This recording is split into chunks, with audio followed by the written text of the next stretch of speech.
Bueno, vamos a continuar con el material de este capítulo de motores.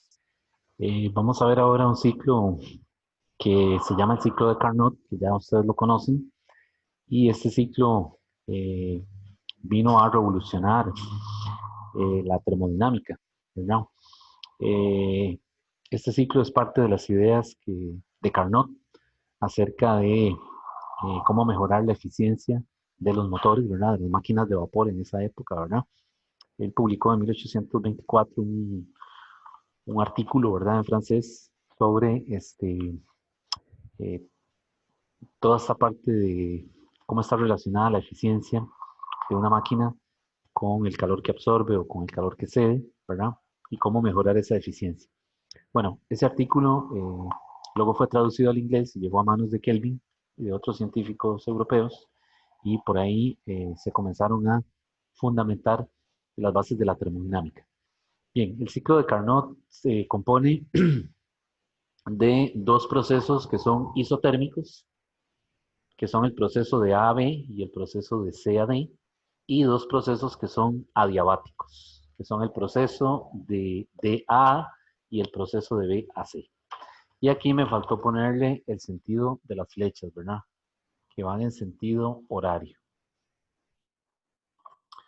Bueno, entonces vean que en el proceso de A a B es por donde se absorbe el calor, que llamamos Q2 y que es el valor absoluto de QH, ¿verdad? Para mantener la notación que hemos venido usando. Y en el proceso de C a D es donde se expele o donde es cedido, ¿verdad? Y es el QC.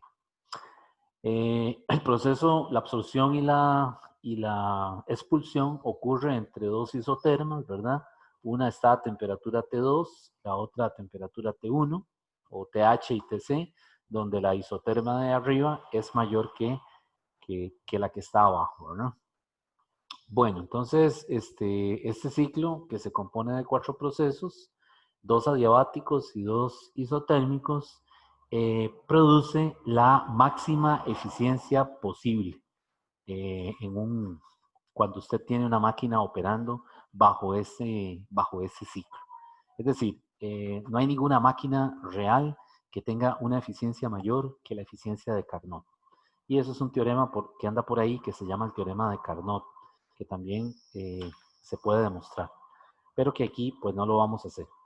Bien, lo que yo voy a hacer ahora es estudiar cada proceso para deducir una expresión para la eficiencia. Entonces, en el proceso de AB,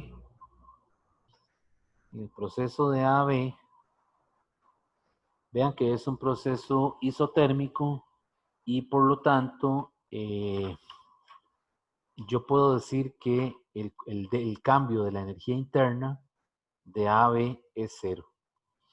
Y si uso ese cambio como Q menos W, pues entonces me va a quedar que el calor en 2 es igual al trabajo en 2.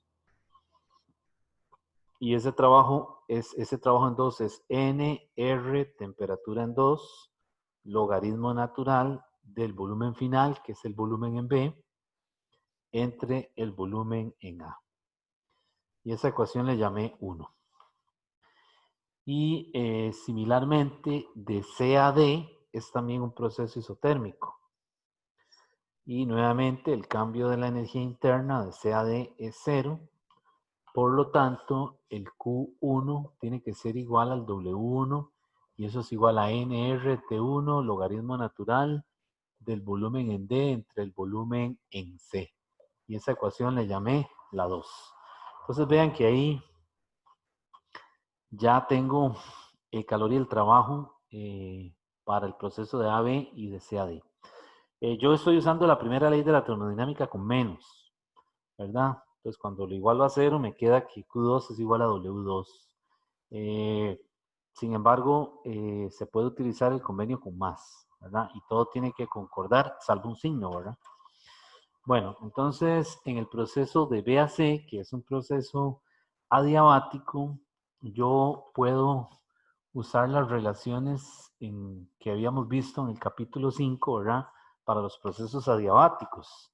Y entonces vean que la temperatura, si yo quiero relacionar B con C, vean que la temperatura 2, es decir, en este punto, ¿verdad?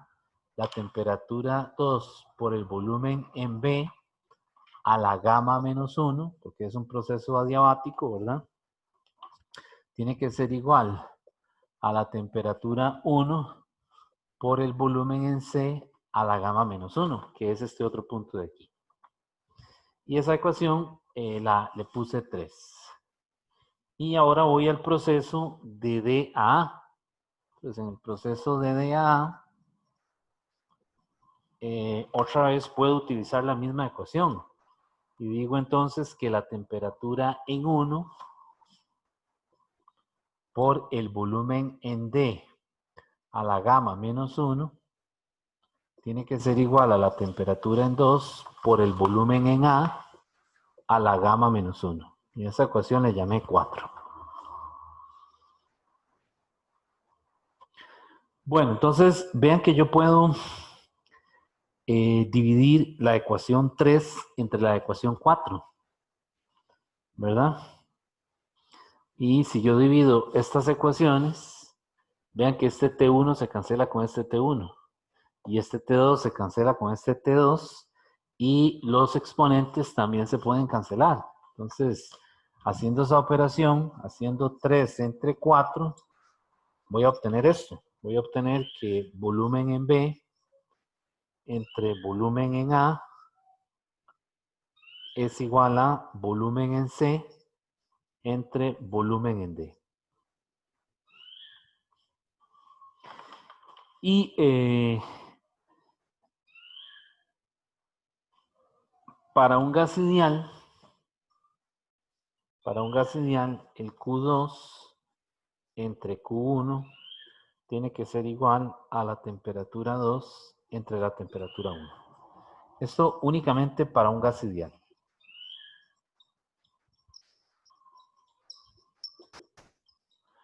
¿Verdad?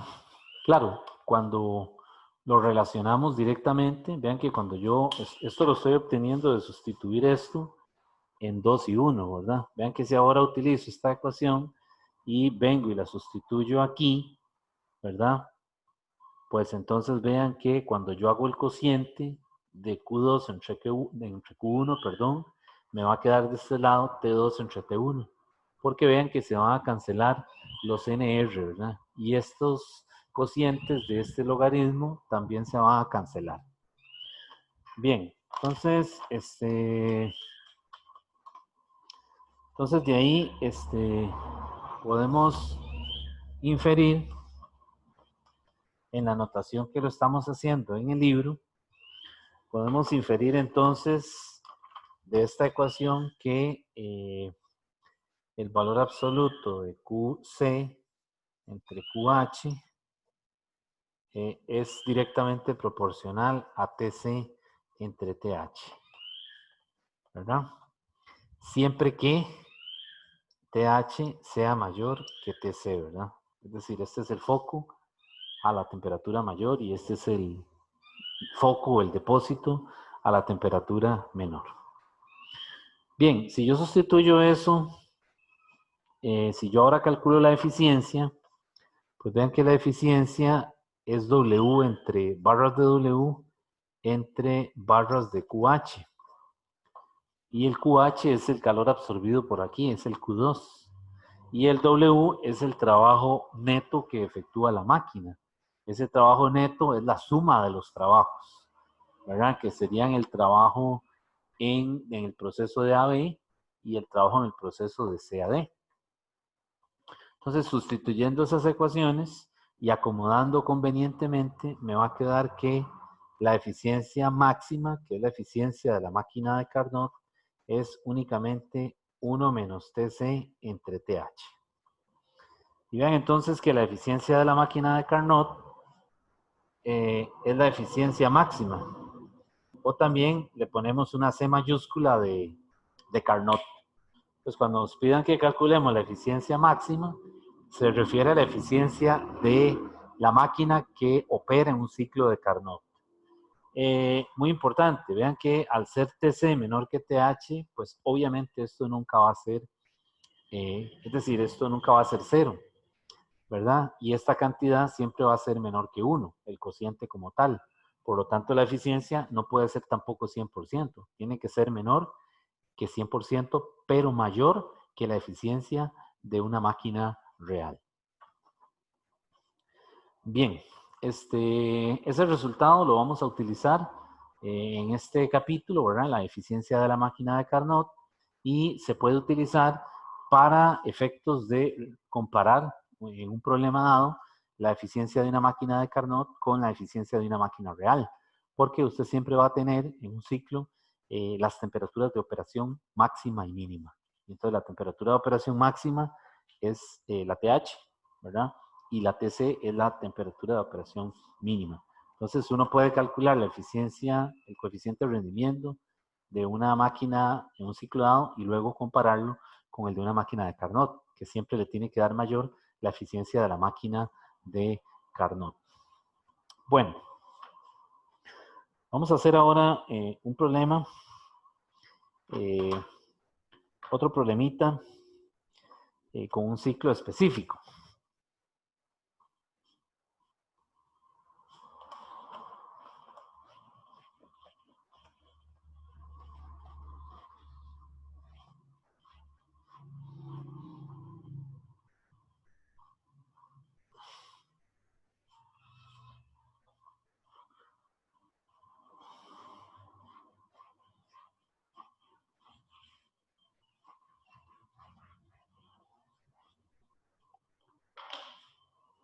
Bueno, este problema es muy sencillo. Es uno de los ciclos que ya vimos ahora en la clase anterior, ¿verdad? Tenemos un ciclo que se compone de dos procesos adiabáticos y de dos procesos isocólicos. Entonces, este es el orden en el que se recorre el ciclo y estos puntos yo le llamé 1, a este 2, 3 y 4. Entonces, vean que el volumen en 2 es igual al volumen en 3. Y aquí el volumen en 1 es igual al volumen en 4. Este proceso es adiabático y este proceso también es adiabático. Entonces ya ese es un ciclo de los que vimos por ahí, ¿verdad? En un diagrama P por V. Entonces, el QH entra por aquí y sale por aquí el QC, que es el Q cedido. Y aquí está el trabajo realizado, ¿verdad? Por el sistema sobre el entorno. Y aquí está el trabajo suministrado. El trabajo suministrado. Vean que en las adiabáticas no hay salida ni entrada de calor, ¿verdad? Entonces tiene que ser donde se realiza el trabajo por el sistema y sobre el sistema. Bueno, entonces, este problema dice lo siguiente: obtener una expresión de la eficiencia térmica de una máquina térmica reversible, o sea, el ETA, están pidiendo, ¿verdad? Que funciona según el ciclo Otto, con un gas ideal de capacidad calorífica constante como medio de trabajo. Se le están diciendo que la capacidad calorífica a volumen constante es constante. O sea, ya le está diciendo que la sustancia de trabajo es un gas ideal. Y le está diciendo que calcule la eficiencia. Entonces, estos problemas son muy mecánicos, ¿verdad? Porque simplemente es ir analizando cada proceso, ¿verdad? Cada parte del proceso y hacer un desglose del cambio de energía interna, del calor y del trabajo para cada proceso, ¿verdad? Recuerden que el calor y el trabajo sí dependen de la trayectoria, pero el cambio de la energía interna no, solamente depende del estado inicial y del estado final. Por eso está definida como U final menos U inicial. Ahora, U sí es una función de estado, ¿verdad? Es un diferencial exacto. Existe una función de la energía interna, ¿verdad? Que en este caso es el gas ideal, ¿verdad? En este caso sería U de T es igual a NCV por T. Y esta N no es eficiencia, es la N del número de moles, ¿verdad? Sin embargo, el Q y el W, al ser diferenciales inexactas, no existe una función asociada para cada una de esas diferenciales en esas trayectorias, pero sí depende de la trayectoria como tal. Bueno, entonces vamos a comenzar a resolverlo de este lado. Como les decía, lo que hacemos es analizar cada proceso, ¿verdad? El proceso de 2 a 3, de 3 a 4, en el orden que están ahí. Entonces yo voy a comenzar de 1 a 2, que es un proceso adiabático. Entonces de 1 a 2. Cuando yo estoy en esa trayectoria de 1 a 2, es un proceso adiabático, pues vean que el calor, perdón, de 1 a 2 es igual a 0, porque no hay transferencia de calor. Y entonces, por lo tanto, el trabajo de 1 a 2 es el negativo del cambio de la energía interna de 1 a 2. Estoy trabajando con la energía, con la primera ley, con el menos, diciendo que delta Q es igual a menos W. Pues esto es 0 y el signo lo paso para acá, que es lo que tenemos allá. Y el cambio de energía interna de 1 a 2 es entonces menos CV por T2 menos T1. Supuse que la N es un mol. Si ya le dicen lo contrario, pues entonces ya se coloca la N ahí. Ok, ahí está el primer proceso, ¿verdad? Aquí el W12 es el negativo del delta 12. Ok, en el proceso de 2 a 3, vean que es un proceso a volumen constante. Entonces, en este caso, el trabajo de 2 a 3 es igual a 0. Por lo tanto, el Q de 2 a 3 es igual al cambio de la energía interna de 2 a 3. Y el cambio de la energía interna, como es un gas ideal, va a ser CV por T3, ¿verdad? Menos T2.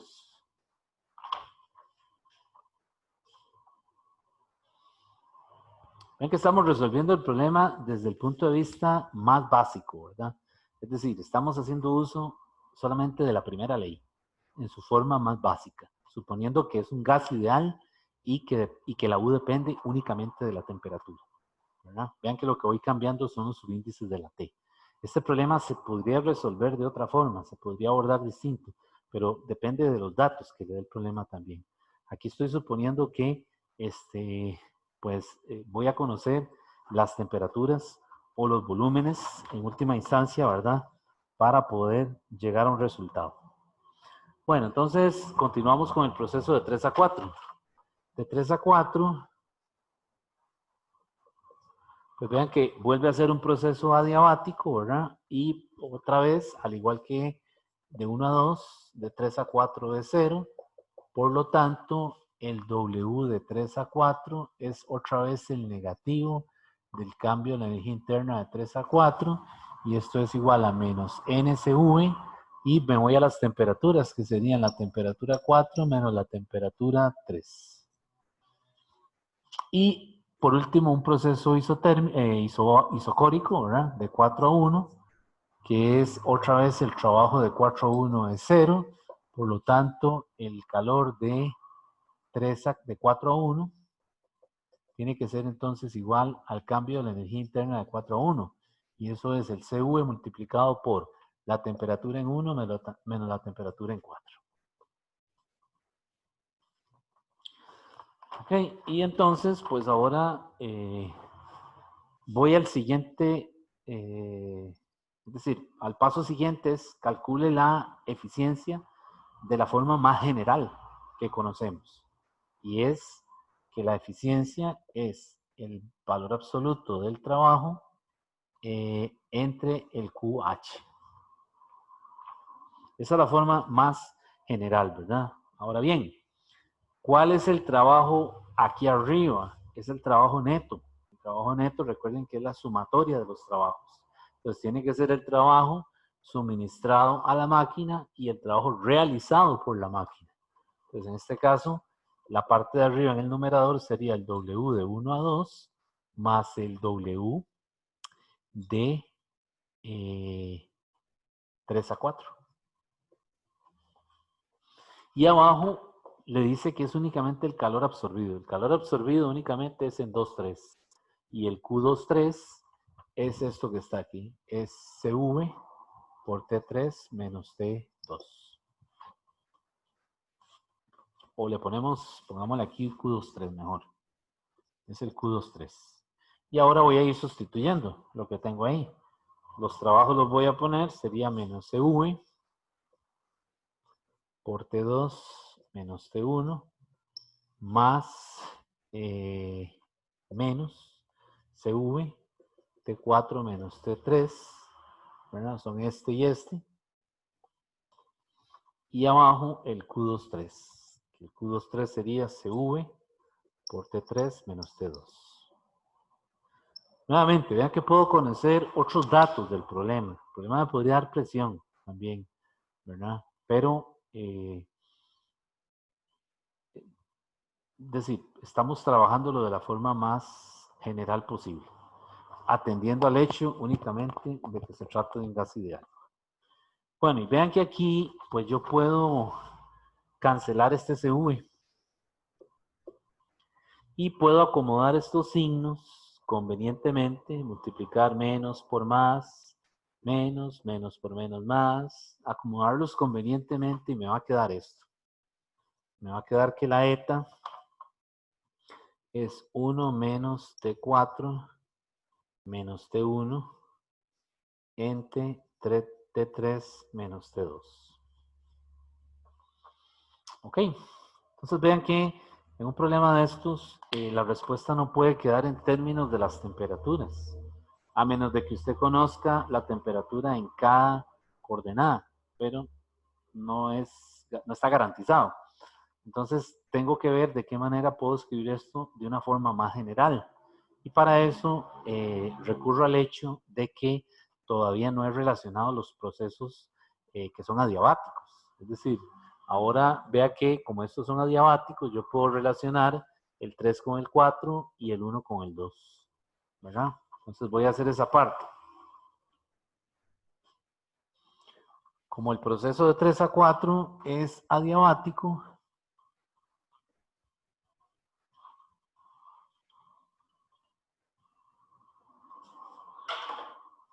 pues entonces vean que yo puedo hacer esto. Yo puedo relacionar 3 con 4.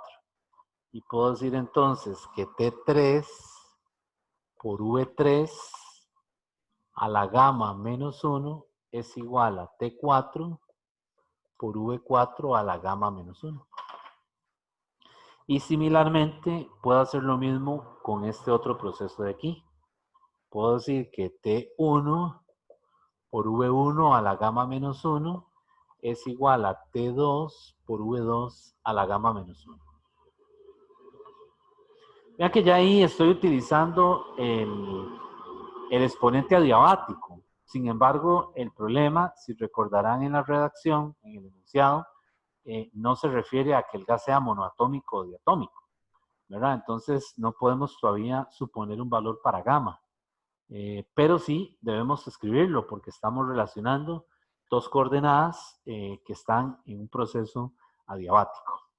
Y a partir de esto, vean que también V2 es igual a V3 y V1 es igual a V4.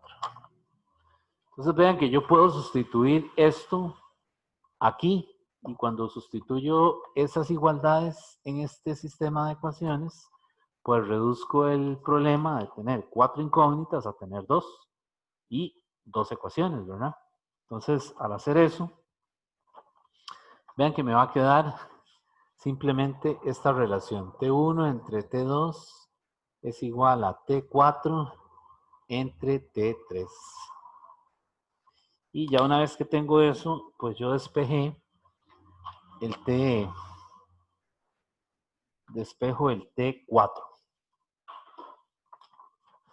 Y entonces vean que T4 me va a quedar T1 por T3 entre T2. Estos problemas no tienen una única forma de resolverse, ¿verdad? Es decir, cuando ustedes se ponga a hacer un problema en ciclo, usted utiliza lo que ya conoce de la termodinámica, ¿verdad? Lo importante es definir, bueno, esto es un proceso adiabático, ¿qué características tiene? Aquel es un proceso isobárico, ¿qué características tiene? ¿Qué puedo usar?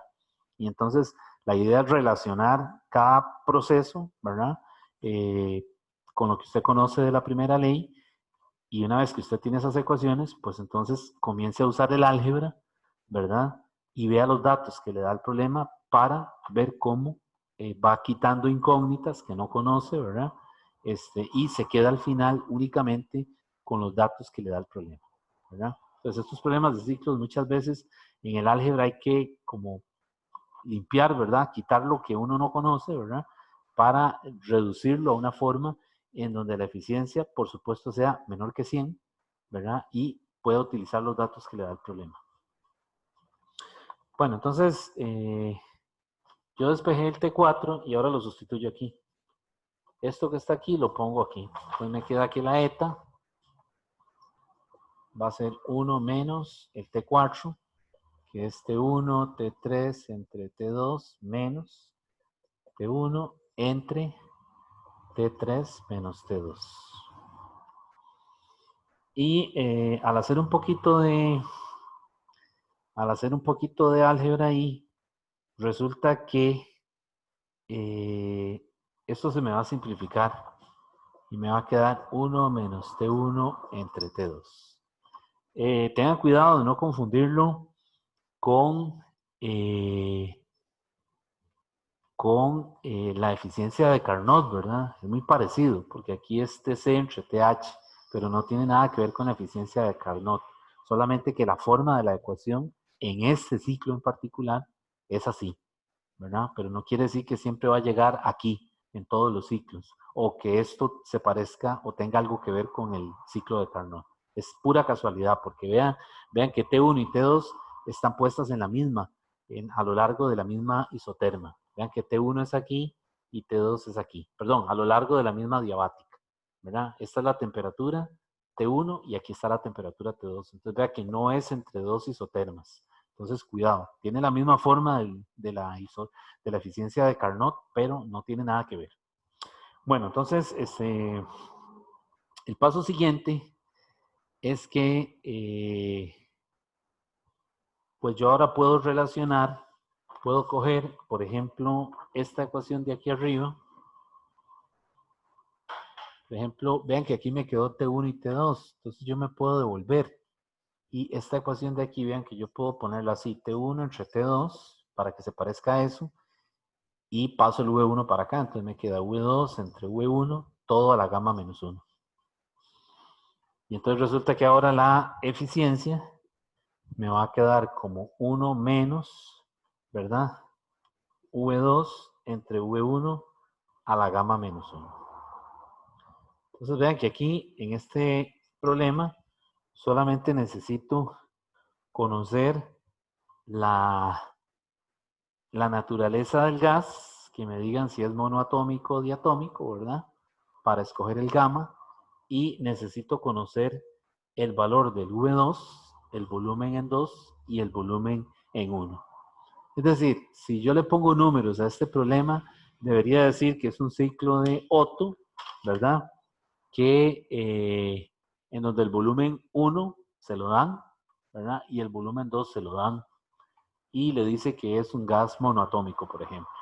Entonces, con esos datos, uno hace toda esta álgebra y llega a un resultado como este, en donde precisamente tiene los valores que necesita.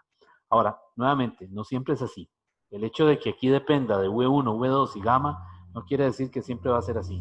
Es decir, en un ciclo de Otto le podrían dar presiones, o podría ser que no le den los volúmenes y le den otros datos, ¿verdad? Entonces, eso ya depende de cada problema. Por eso estos problemas algunas veces hay que jugar un poquito con el álgebra para quitar, como les digo, incógnitas que no las tenemos, ¿verdad? Y que tampoco tenemos datos numéricos. Bueno, entonces, la otra cosa es que en los ciclos, en motores, es muy común las razones de compresión. Una razón de compresión se denota con la letra minúscula R y por lo general es un cociente de volúmenes.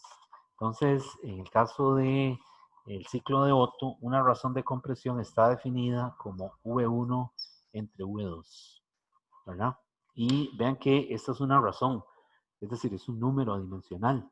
Entonces, algunas veces también en estos problemas de ciclos a usted le dan la R, ¿verdad? No le dan los volúmenes directamente, sino que le dan la R como tal. Entonces, claro, como está definida así, como V1 entre V2, vean que V1 es el volumen mayor y V2 es el volumen menor, ¿verdad? En el eje del volumen, ¿verdad? Entonces, esta eficiencia debería ser 1 menos 1 sobre R, invirtiendo la R, ¿verdad? A la gamma menos 1. Entonces vean que al final lo que necesito es la R, que es un número, y la gamma, que es la naturaleza del átomo, si es monoatómico o diatómico. Y pues otra cosa importante de las eficiencias térmicas es que vean que estas eficiencias tienen que quedar siempre escritas como 1 menos algo, ¿verdad? Porque una eficiencia no puede ser mayor que 1. Por ejemplo, si en toda el álgebra que usted hizo aquí le quedó un más, hay que devolverse, porque le estaría diciendo que es el 100% más algo más que le va a dar ese cociente, ¿verdad? Entonces quiere decir que la eficiencia estaría por encima del 100%, ¿verdad? Entonces hay que tener cuidado, ¿verdad? De manera de que la expresión, aunque usted no conozca los números concretos, le indique que sí, que efectivamente esta operación le va a dar algo menor que 100, ¿verdad? Y otra vez, aquí lo dejamos escrito en términos del gamma, ¿verdad? El exponente adiabático y la razón de compresiones. Pero en otro problema de un ciclo de Otto, le pueden dar otros datos, ¿verdad? Y entonces hay que acomodar esa eficiencia, ese resultado, ¿verdad? A los datos que usted tiene. Bien, este es un problema de ciclos muy sencillo, ¿verdad? También otra cosa, vean que si R tiende a infinito, en este caso, si R yo lo hago que tienda a infinito, pues entonces, ¿qué va a pasar? De que la eficiencia es 1, ¿verdad? ¿Verdad? Pero entonces eso se convierte en un absurdo, ¿verdad? Porque si yo digo que esto tiende a infinito, es porque aquí una de estas cantidades va para cero y 1 sobre 0 tiende a infinito, ¿verdad? Entonces, vean que ese es un caso límite que lo lleva a un absurdo, es decir, a algo que no puede ser. En este caso, la eficiencia no puede ser igual a 100%. Entonces, estos límites, perdón, estos ciclos, estos problemas de ciclos, también un detalle interesante es que sirven para estudiar los casos límites en un motor, ¿verdad? Es decir, para estudiar los casos extremos, ¿verdad? Y esos casos han generado nuevas ideas, ¿verdad? A la hora de estudiar máquinas eh, reales o motores reales, ¿verdad? Bueno, con este problema acabamos con el capítulo 6. Por ahí va a quedar una tarea de este material para entregarla de este martes que viene, de mañana, en 8.